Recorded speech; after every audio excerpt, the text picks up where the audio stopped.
আজকের কেকটা করতে গিয়ে বিয়েবাড়ির ফ্লাওয়ার ডেকোরেটিংয়ের কাজও আমি খানিকটা শিখে গেলাম। কেন কথাটা বললাম তোমরা পুরো ভিডিওটা দেখলে সেটা বুঝতে পারবে। আজকের কেক ডেকোরেশনটা করব আমি রিয়েল ফ্লাওয়ার দিয়ে, মানে আর্টিফিশিয়াল যে ফ্লাওয়ারগুলো কিনতে পাওয়া যায় সেই ফ্লাওয়ারগুলো দিয়ে। এটা পার্পল কালার কম্বিনেশনে একটা স্ট্যান্ড ফ্লোরাল কেক আমি বানাবো। তার জন্য দেখো পার্পল কালারের দুটো শেড নিয়েছি এবং অফ হোয়াইট কালারের ফ্লাওয়ার গোলাপ বসিয়ে কেকটাকে এরকমভাবে সাজিয়েছি। এবং সাইড দিয়ে দেখো আমি অরিজিনাল যে গোলাপ ফুল পাওয়া যায় তার পাতা, মানে বাড়ির থেকেই সেই পাতাগুলো আমি নিয়েছি এবং এই পাতাগুলো দেখো মাঝে মাঝে দিয়ে দিচ্ছি যাতে কেকের লুকসটা কিন্তু আরও অনেক বেশি সুন্দর হয়ে যায়। পাতাগুলোকে মাঝখানে মানে তিনটে যে পাতা থাকে সেই লিফ থেকে সিঙ্গেল সিঙ্গেল করে কেটে নিয়ে সেগুলোও সাইড দিয়ে দিয়ে দিচ্ছি, আরও সুন্দর লাগছে দেখো কেকটা দেখতে।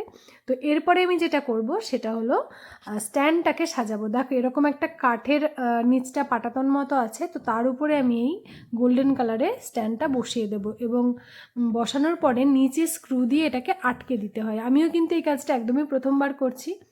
তো দেখো আটকে দেওয়ার পরে এটা কিন্তু একদম ফিক্স হয়ে যাবে, তো আর কোনো পড়ার ভয় নেই। এবং পুরো ফ্লাওয়ারগুলো কিভাবে আটকাবো তো প্রথমে বুঝতেই পারছিলাম না, তো তারপরে ডবল টেপ এবং ব্ল্যাক টেপ দিয়ে আমি ফ্লাওয়ারগুলোকে আটকেছি।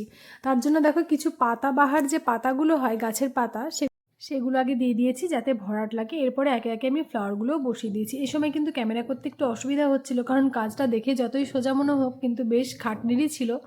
তো যাই হোক দেখো ফ্লাওয়ারগুলো একে একে বসিয়ে দিয়েছি এবং মাঝখানে মাঝখানে আমি জিপসি যে ফ্লাওয়ারটা তোমাদের দেখালাম সেটাও দিয়ে দিয়েছি।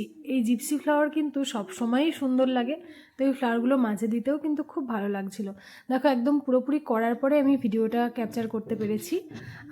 দেখো ডেকোরেশনটা মোটামুটি কমপ্লিট হয়ে গেছে। তোমাদের আমার এই প্রথম নতুন রকমের কাজটা কেমন লেগেছে অবশ্যই কিন্তু কমেন্ট করে জানিও, আর ভালো লাগলে একটা লাইক শেয়ার করে দিও। দেখা হবে পরের ভিডিওতে, সবাই খুব ভালো থেকো।